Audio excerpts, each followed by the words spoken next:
सभी रीट और शिक्षक भर्ती सेकंड ग्रेड के छात्र छात्राओं का रामानंद क्लासेज में हार्दिक अभिनंदन है। तो देखिए, कल के वीडियो में आपने जो है वो शिक्षा मनोविज्ञान से जुड़े हुए प्रश्न देखे। आज हम टॉपिक भी लेंगे और जो एग्जाम में प्रश्न आए हैं उनका भी अवलोकन करेंगे। तो आज मैं लेने जा रहा हूं, मूव करता हूं वृद्धि, जिसे अभिवृद्धि भी आपको एग्जाम में दे सकता है, और विकास, डेवलपमेंट। तो ग्रोथ और डेवलपमेंट से संबंधित आज प्रश्न भी करने जा रहे हैं, और हम जो है कुछ ऐसी बातें जो जनरली आपको नहीं बताई गई थी और जो पेपरों में पूछी जाती है उन पर डिस्कस करेंगे। तो लगातार पूरी वीडियो देखनी है आपको। अगर आपको साइकोलॉजी में अच्छे मार्क्स प्राप्त करने हैं तो पहली बात कर रहा हूं मैं वृद्धि की, ग्रोथ की।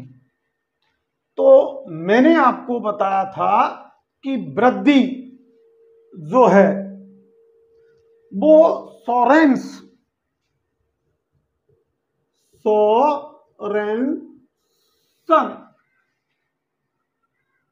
सोरेनसन ने जो है वृद्धि के बारे में क्या कहा था, क्योंकि ये लाइन काफी बार दी जाती है हमको, ये कथन कि मनुष्य के शरीर व उसके अंगों के भार और आकार में परिवर्तन या वृद्धि होती है। ये कथन किसका था? तो सोरेनसन। एक बार फिर सुन लीजिए, मनुष्य या बालक, मनुष्य या बालक के शरीर व अंगों में भार यानी वेट, वजन, भार और आकार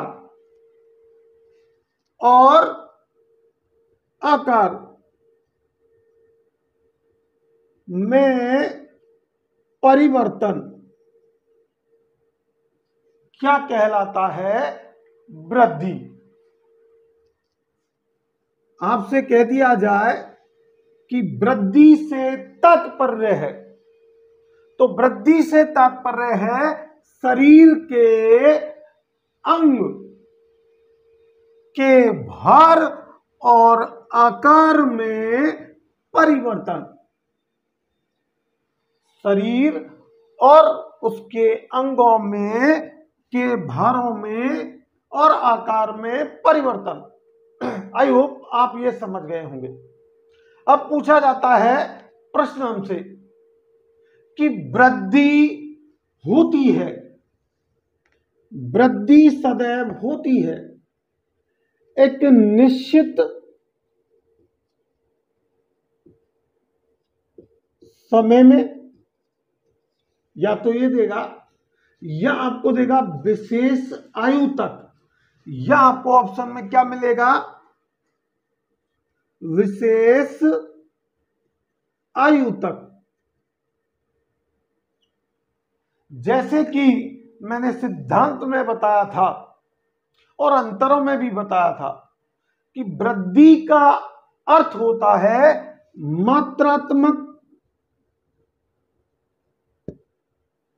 मात्रात्मक परिवर्तन, रचनात्मक परिवर्तन, परिणात्मक परिवर्तन, इन तीनों का या तो आपसे कहेगा मात्रात्मक परिवर्तन तो भी आपका आंसर वृद्धि होना चाहिए, आपसे कहे रचनात्मक परिवर्तन,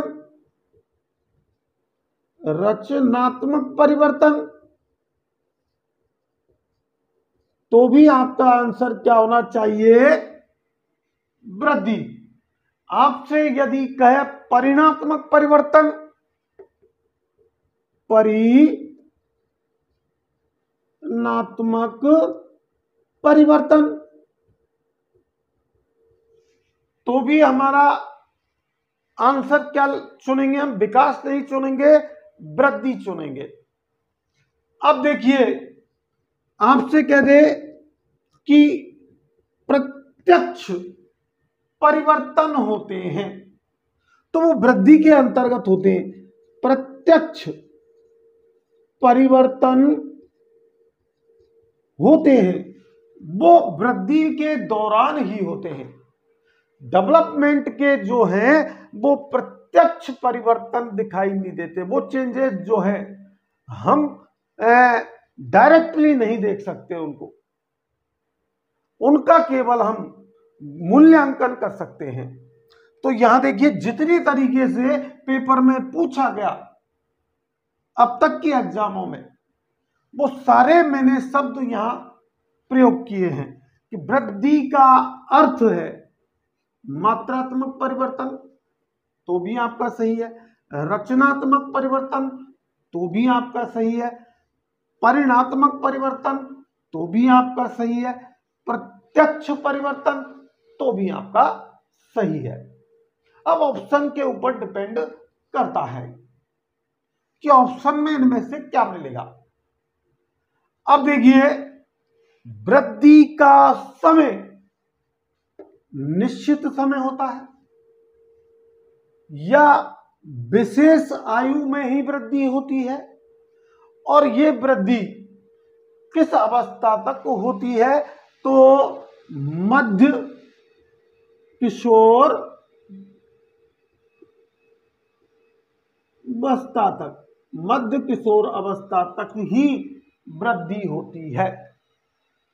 अब देखिए हमारे इसके बाद अगर कोई प्रश्न पूछा जाता है वृद्धि के संदर्भ में तो वो ये पूछा जाता है कि कोशिकाओं में गुणात्मक परिवर्तन किसके अंतर्गत आता है। कोशिकाओं में गुणात्मक परिवर्तन किसके अंतर्गत आता है। यह एक भ्रमात्मक प्रश्न भी है। कई बच्चे या कई स्टूडेंट इसे वृद्धि के रूप में ले जाते हैं, लेकिन जहां गुणात्मक शब्द आ गया वहां फिर आपको विकास चुनना है। देखिए वृद्धि के अंतर्गत भी कोशिकाओं में परिवर्तन होता है, लेकिन वो मात्रात्मक परिवर्तन अगर कहता है तो हमको वृद्धि चुनना है। आगे मैं विकासों से संबंधित एक हम जो है विकास के सिद्धांत और उससे बनने वाले प्रश्नों को देखेंगे। संक्षिप्तीकरण में मैं पिछली वीडियो में विकास के सारे सिद्धांत बता चुका हूं। तो सबसे पहला जिसके सबसे ज्यादा प्रश्न पूछे जाते हैं वो है निरंतर विकास का सिद्धांत। निरंतर विकास का सिद्धांत, principle of continuity development. Continuity का मतलब निरंतरता। देखिए यह सिद्धांत किसने दिया था, यह प्रश्न काफी बार आ चुका है। तो इस सिद्धांत को देने वाले थे स्किनर। निरंतर विकास के सिद्धांत के प्रतिपादक, जनक या देने वाले कौन थे? आपका आंसर होना चाहिए स्किनर। अब देखिए, स्किनर ने निरंतर विकास के सिद्धांत को क्या कहा? एब्राम का सिद्धांत। इसको दूसरे अगर कोई नाम से जाना जाता है तो एब्राम का सिद्धांत।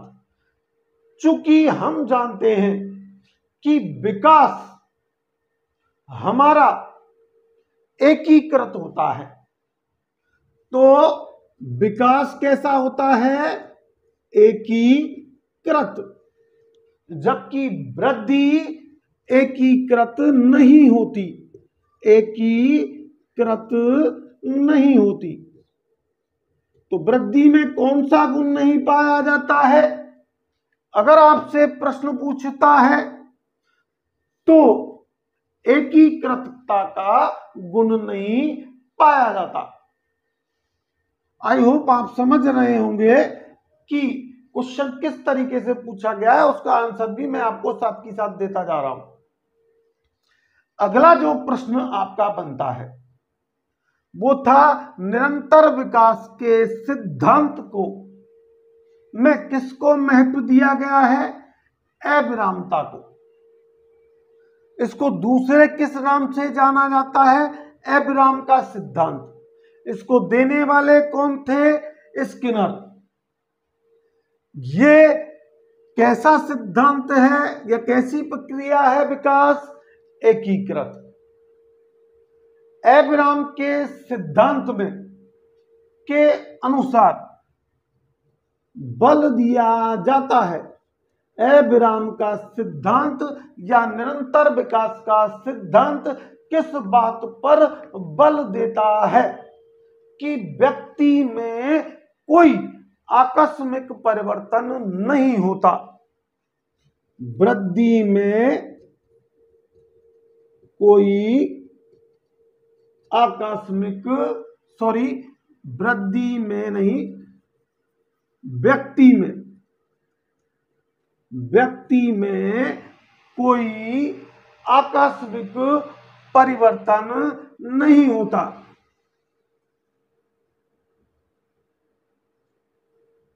परिवर्तन नहीं होता। इसके लिए सॉरी बोल रहा हूं कि मैं वृद्धि बोल गया था।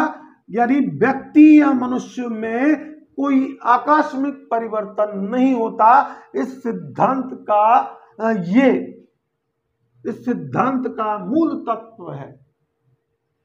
ये जो सिद्धांत है वो एकीकृतता पर बल देता है। जो मैंने विकास का एक गुण बताया था, विकास का अर्थ होता है, तो आपका उत्तर होना चाहिए मात्रात्मक व गुणात्मक परिवर्तन। तो आपका उत्तर क्या होना चाहिए? मात्रात्मक व गुणात्मक परिवर्तन। अगर आपको यह ऑप्शन नहीं मिलता है तो आपको विकास का अर्थ फिर लेना है। ऑप्शन में दिया है तो व्यक्ति के गुणों का मूल्यांकन, व्यक्ति के गुणों का मूल्यांकन करना, उसका विकास का पता लगाना है। अब देखिए, अगला जो सिद्धांत है वो दूसरा सिद्धांत की बात करते हैं, वो है विकास की विभिन्न गति का सिद्धांत। विकास की विभिन्न गति का सिद्धांत। पिछली वीडियो में मैंने इसे विकास की विभिन्नता के सिद्धांत के नाम से कहा, लेकिन पेपरों में यह सबसे ज्यादा पूछा गया है कि विकास की विभिन्न गति का सिद्धांत किसके द्वारा दिया गया। तो आपका उत्तर होना चाहिए, या तो आपको ऑप्शन में मिलता है अगर डगलस, तो डगलस चुनेंगे। अगर आपको ये नहीं मिलता है तो हालैंड मिलेगा, या ये दोनों मिलेंगे, डगलस व हालैंड। अब ये विकास का सिद्धांत किस चीज पर बल देता है कि एक मनुष्य में या बालक में जो परिवर्तन होता है, जो परिवर्तन होता है वो पूर्व परिवर्तन, यानी पहले कोई भी परिवर्तन हुआ है, पूर्व परिवर्तन के परिणाम ही नए परिवर्तन होते हैं। नए परिवर्तन होते हैं। इस विकास के अनुसार यह कहा गया है कि पूर्व परिवर्तन, बालक में जो सबसे पहले परिवर्तन होता है और उसके बाद जब दूसरा परिवर्तन होता है तो वो पूर्व परिवर्तन का ही परिणाम होता है, जिसे विकास की विभिन्न गति का सिद्धांत कहते हैं। तो देखिए, इस सिद्धांत के जो क्वेश्चन है वो या तो ये पूछेगा कि देने वाले कौन थे, डगलस व हालैंड, या आपसे पूछेगा कि इस सिद्धांत में बल दिया जाता है या ये सिद्धांत किस तथ्य को उजागर करता है। यूं आ सकता है, पूर्व परिवर्तन ही नए परिवर्तन का परिणाम होते हैं। अब देखिए, तीसरा जो सिद्धांत है वो विकास क्रम का सिद्धांत, और सबसे महत्वपूर्ण सिद्धांत है जिसके अब तक रीट की और मेन जो सेकंड ग्रेड की परीक्षा है उसमें काफी बार जो है प्रश्न आ चुके हैं। तो सिद्धांत अगला कौन सा है हमारा कि विकास क्रम का सिद्धांत, जिसको किसने दिया था। पहला प्रश्न यही है, विकास क्रम का सिद्धांत। इंग्लिश में यदि आपसे कहेगा तो sequence of development, sequence of development, विकास क्रम का सिद्धांत। तो इस सिद्धांत को देने वाले जो थे वो सरले, एक तो थे सरले। इस सिद्धांत का अगर सरले आपको नहीं मिलता है तो गेसेल आपको फिर क्या चुनना है, गेसेल। अगर ये दोनों भी नहीं मिलते हैं तो पियाजे।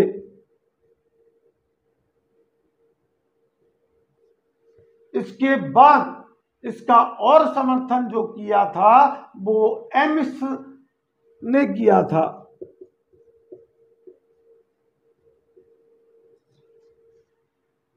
तो इस सिद्धांत को के जनकदाता थे, प्रतिपादन करता थे सरले।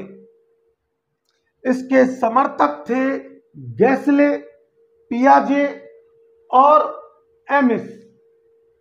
ये सिद्धांत जो है वो किस तरीके से बालक के विकास और वृद्धि को दर्शाता है, तो इसको समझने के लिए मैं आपको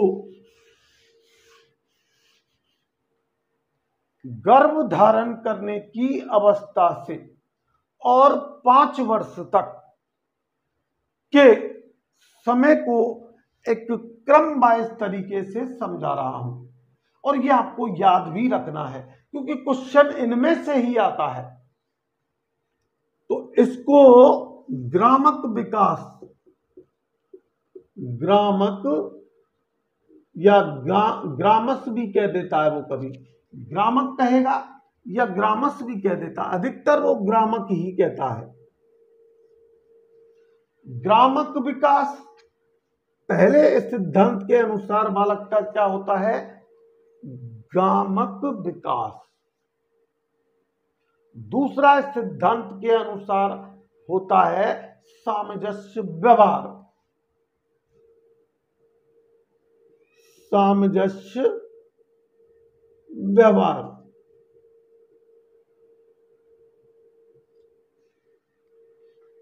पहले बालक ग्रामक विकास की ओर जाता है, उसके बाद बालक का सामंजस्य व्यवहार का विकास होता है, उसके बाद उसकी भाषा का विकास होता है। कौन सा विकास होता है, भाषा का विकास, जिसको एक क्रमबद्ध तरीके से अभी हम देखेंगे। और अंतिम जो विकास होता है वो बालक का या व्यक्ति का सामाजिक विकास होता है। व्यक्ति का या बालक का सामाजिक विकास। तो प्रश्न बनता है, बहुत अच्छा, विकास क्रम के सिद्धांत के अंतर्गत बालक का सर्वप्रथम होता है ग्रामक विकास।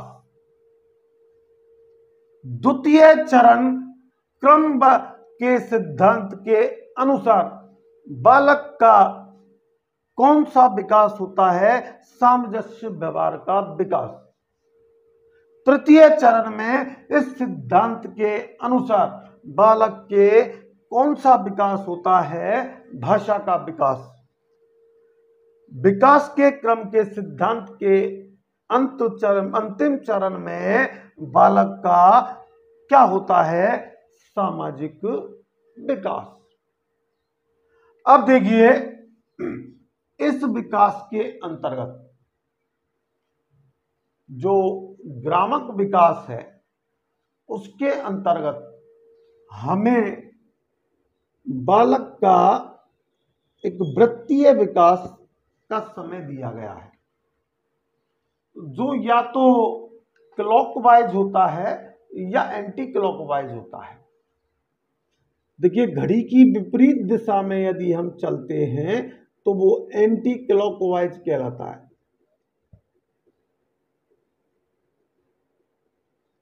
वामावर्त दिशा।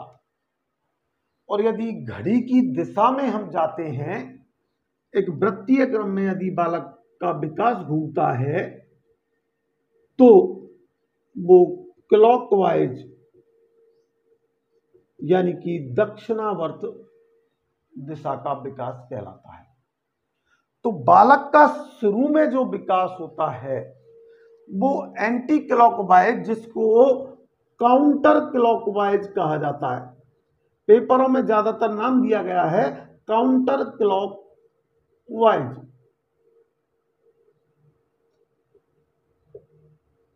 उसका समय क्या है, 32 से 32 माह, 32 से 36 माह। अब आपको जो नाम मैंने 4 बताए थे उनमें से किसी का नाम दे सकता है आपको। सरले के अनुसार, गैसले के अनुसार, पियाजे के अनुसार, एमएस के अनुसार व्यक्ति का वृत्तीय क्रम में विकास होता है, यानी वृत्तीय क्रम में वामावर्त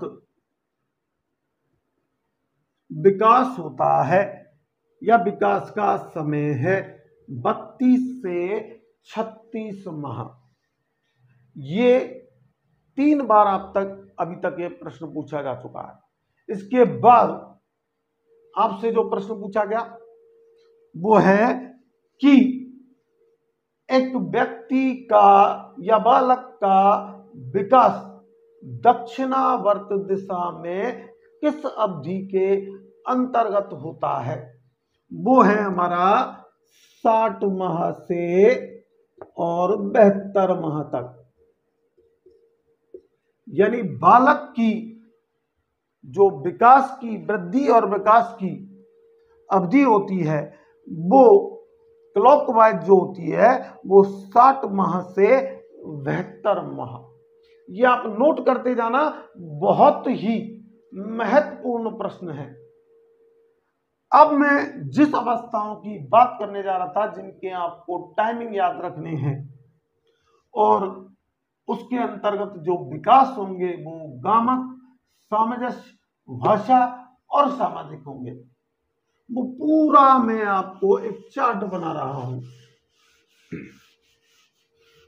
जिसके प्रश्न जैसे जैसे पूछे गए हैं उनका आप एक एक सुनते जाएं और नोट करते जाएं। मैं हमारा सबसे महत्वपूर्ण मैं एक एक लिखता जा रहा हूं कि 0 समय, समय शून्य, पितृ, वैमात्र, निषेचन का परिणाम कौन सी अवस्था है, गर्भाधारण, गर्भाधारण। अगर आपसे कहे 2 सप्ताह या 14 दिन, 2 सप्ताह या 14 दिन तक की अवस्था को, वृद्धि की अवस्था को या विकास की अवस्था को किस अवस्था के नाम से जाना जाता है? भ्रूणावस्था, भ्रूणावस्था, भ्रूणावस्था,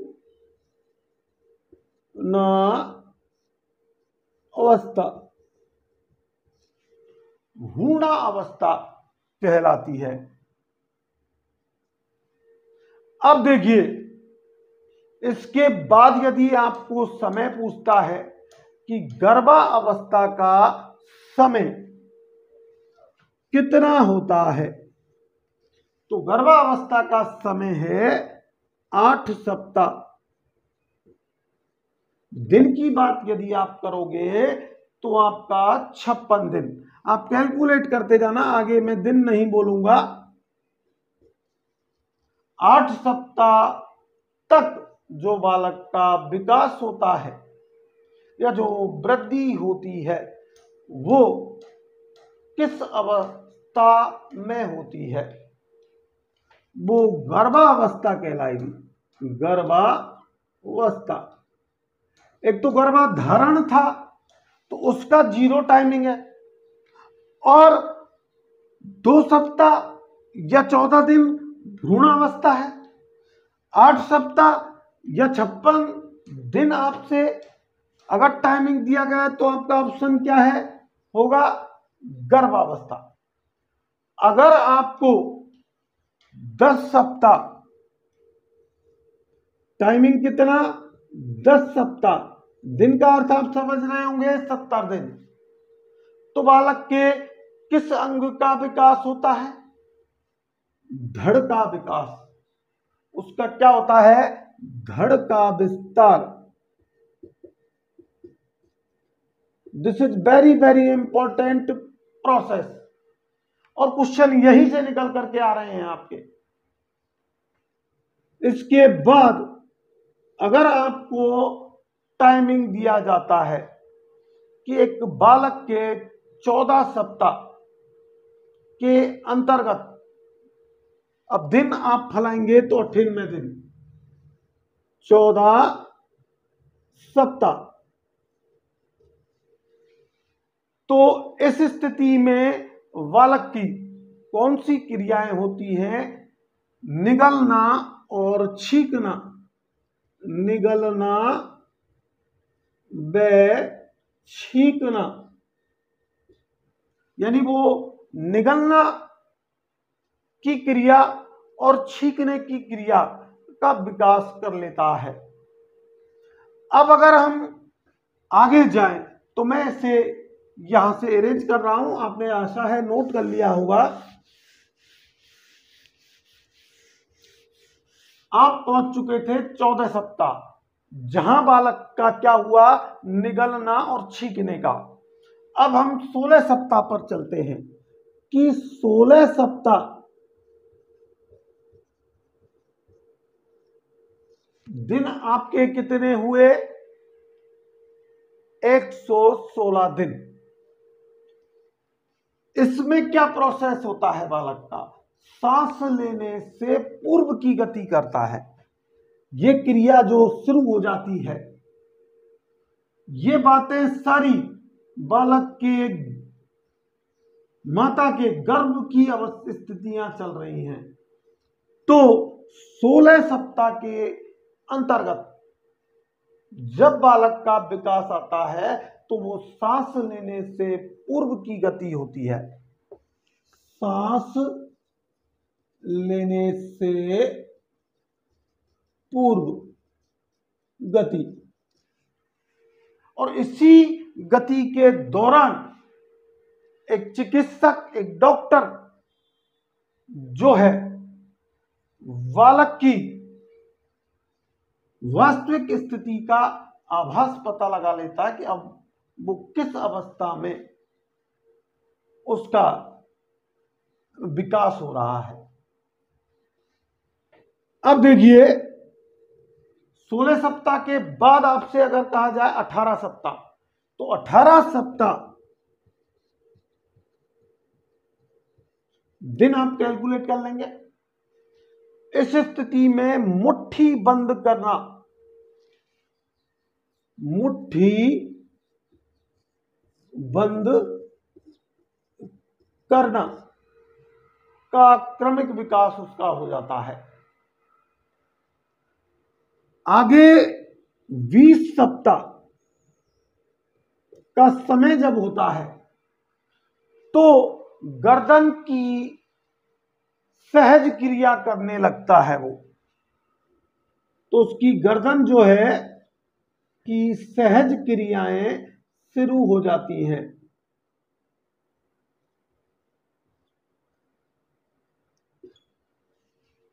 इसके बाद जो आपका 20 सप्ताह के बाद आता है 24 सप्ताह।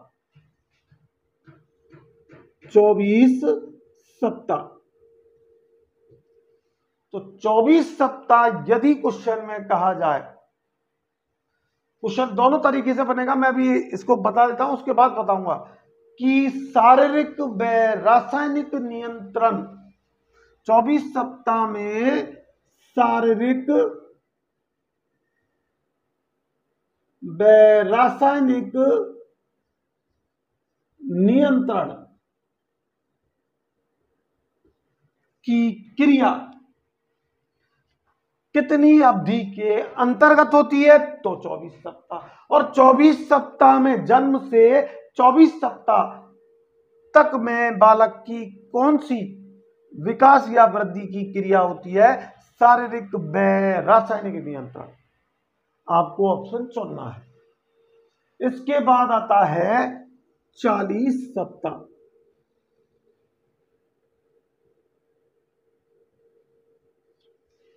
ये जन्म से पूर्व की स्थिति होती है, यानी एग्जैक्टली जो 9 माह का समय कहा जाता है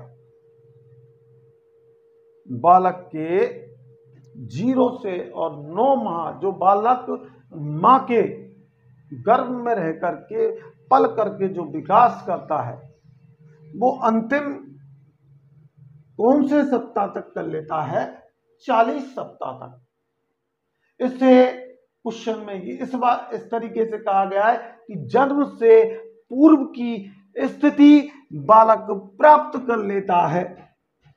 जन्म से पूर्व की शारीरिक विकास की पूर्ण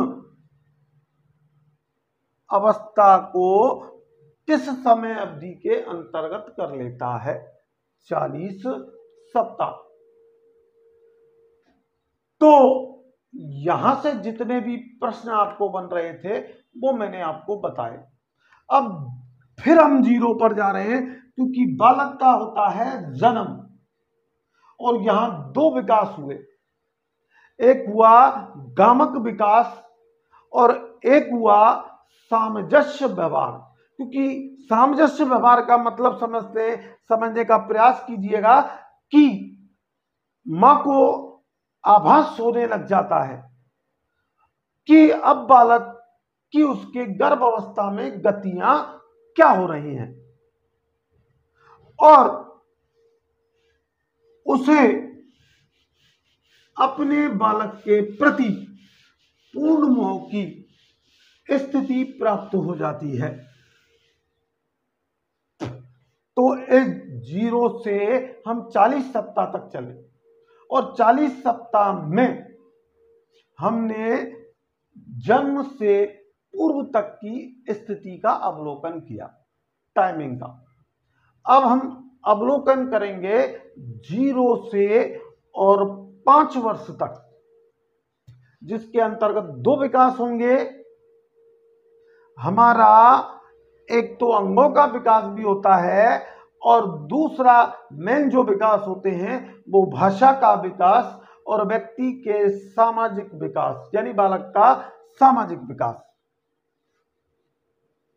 तो चल रहे हैं 0, यानी अब बालक का हो चुका है जन्म, और जन्म की अवधि थी 40 सप्ताह, जिसका हम अवलोकन कर चुके हैं। जन्म होने के 4 सप्ताह,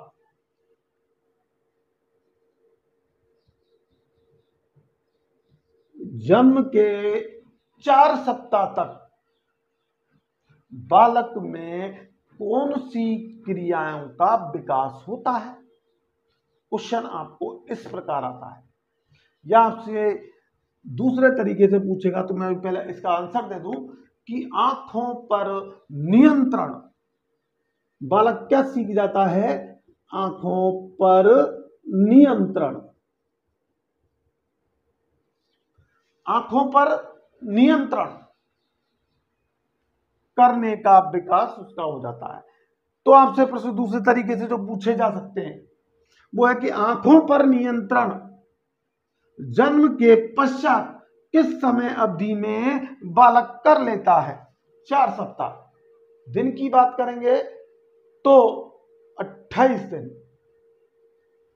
तो अब इसके बाद जो है 16 सप्ताह,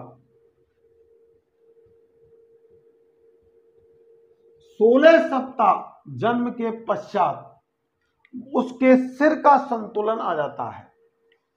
बालक क्या सीख जाता है? सिर का संतुलन। जैसे आपने देखा होगा कि बालक उसके सिर को जिधर रखते दूसरी तरफ लुढ़क जाता है, लेकिन वो उसकी स्थिति अब क्या जाती है? सिर के स्थिर रखने की स्थिति आती है। वो क्या सीख जाता है 16 सप्ताह में?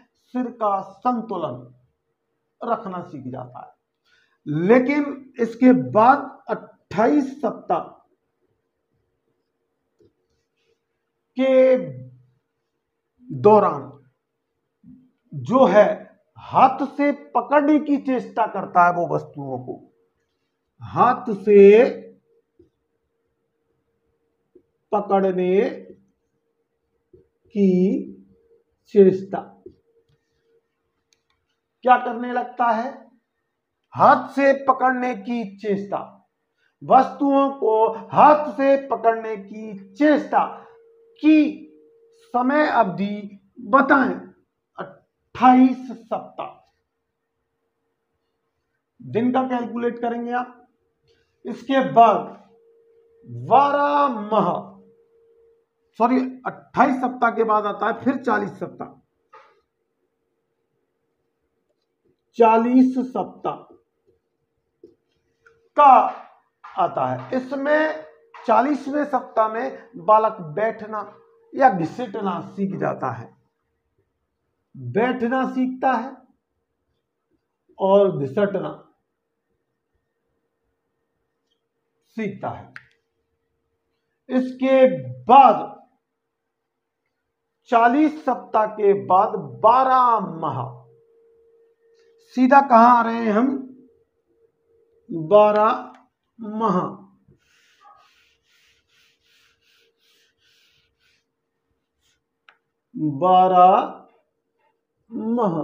अब 12 माह का जब बालक होता है तो उसमें विकास का या कौन सी क्रिया होना शुरू हो जाती है?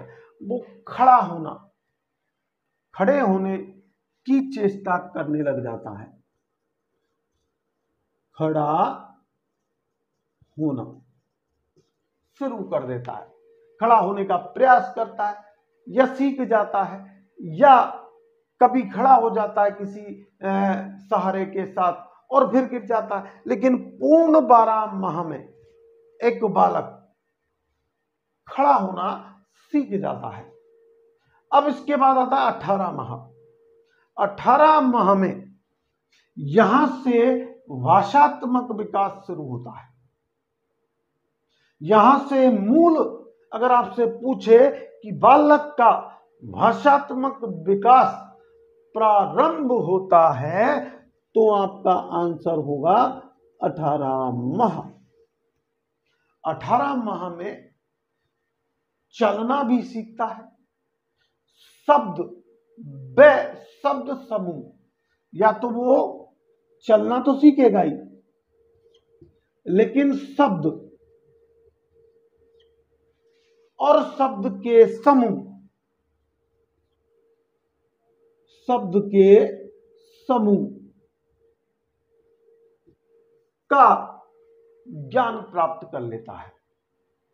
और इस में वो विशेष ज्ञान जैसे कि बा, मा, पा, ऐसे शब्दों का वो सीख जाता है, या शब्द के समूह मम्मा, पप्पा, इस तरीके की जो है शब्द समूह को भी सीखने लग जाता है। इसके बाद का जो समय है वो है हमारा 2 वर्ष। 2 वर्ष का जब बालक हो जाता है तो आंतों पर नियंत्रण करना सीख जाता है। यानी उसमें क्या विकास हो जाता है? आंतों पर नियंत्रण।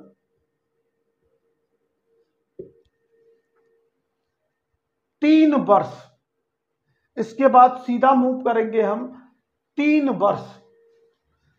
3 वर्ष में वाक्य बोलना, वो क्या सीखने, शिक्षा के किस, यानी भाषा के किस विकास की ओर चला जाता है? वाक्य बोलने की, वाक्य शैली को सीखने लगता है वो, वाक्य बोलना। इसके बाद जो समय है वो आता है आपका 3 वर्ष के बाद 4 वर्ष। जो विकास के क्रम के सिद्धांत में वर्णित है।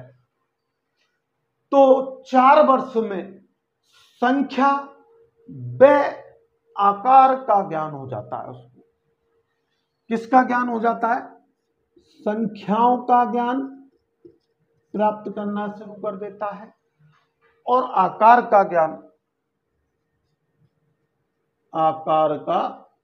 ज्ञान प्राप्त कर लेता है। इसके बाद अंतिम इस विकास के सिद्धांत में जो समय अवधि के अनुसार है 5 वर्ष, 5 वर्ष के अंतर्गत एक बालक सामाजिक विकास की ओर आता है।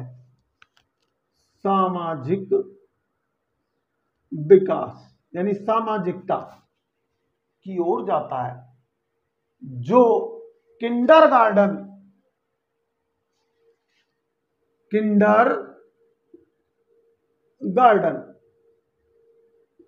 में पढ़ना। ये प्रश्नों में बहुत ज्यादा पूछा गया है। किंडरगार्टन में पढ़ना बालक किस उम्र में शुरू कर देता है? 5 वर्ष होना चाहिए आपका उत्तर। तो ये विकास के क्रम के महत्वपूर्ण चरण थे और इनसे जो प्रश्न उभर करके आते हैं और आ चुके हैं, वो आशा है आपने अब तक वीडियो देखी होगी और नोट कर लिए होंगे। अब मैं जो आपको अंतिम इस वीडियो में जो कह रहा हूं वो ये है कि आज हमने विकास के 3 सिद्धांतों के बारे में पढ़ा। पहला था निरंतर विकास का सिद्धांत, प्रिंसिपल ऑफ कंटिन्यूटी, जिसमें अविरामता होती है, यानी कभी बालक का विकास तीव्र होता है, कभी मंद, फिर तीव्र हो जाता है या मंद। इस सिद्धांत को देने वाले थे आपके इस किताब। दूसरा, मैंने आपको विकास की विभिन्न गति का सिद्धांत बताया, जिसका मैंने आपको डगलस और हॉलैंड को बताया। अब देखिए, विकास की भिन्नता के सिद्धांत से समय अवधि के जो प्रश्न बनते हैं उनको और देखें आप। तो विकास की विभिन्न गति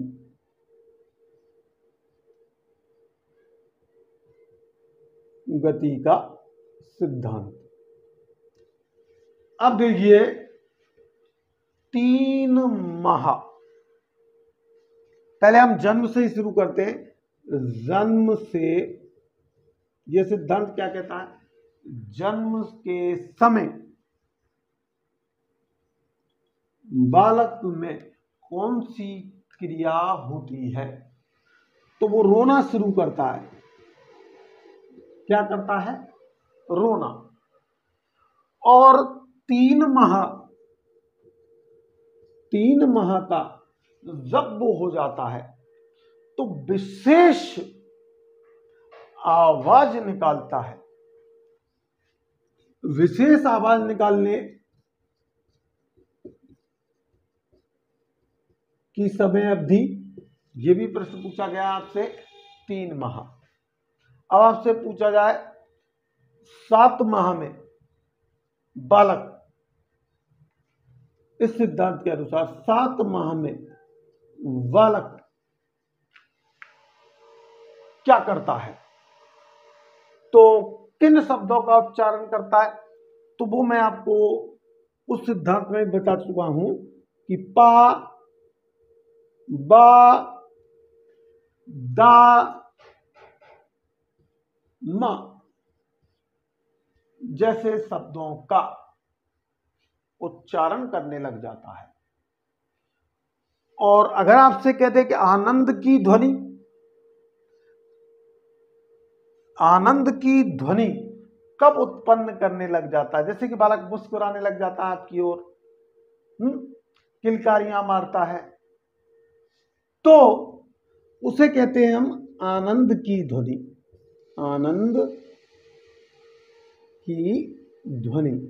अगर उसका समय पूछा जाए तो आपको उत्तर में चुनना है 6 माह। तो इस प्रकार मैंने तीनों सिद्धांतों के महत्वपूर्ण क्रमों को समझाया। तो आज की वीडियो का यहीं पर समापन करते हैं। जो लगातार वीडियो में बने रहे हैं अब तक, अगर ये वीडियो आपको अच्छा लगा है तो ज्यादा से ज्यादा शेयर करें, और जो हमारे चैनल पर नए हैं वो सब्सक्राइब करें, और अगले वीडियो में प्रश्न प्लस टॉपिक दोनों को लेकर के एक नए जो आपको संक्षिप्त में बताए गए थे विकास, अब उनका खुल करके व्याख्या आपकी हर वीडियो में आपको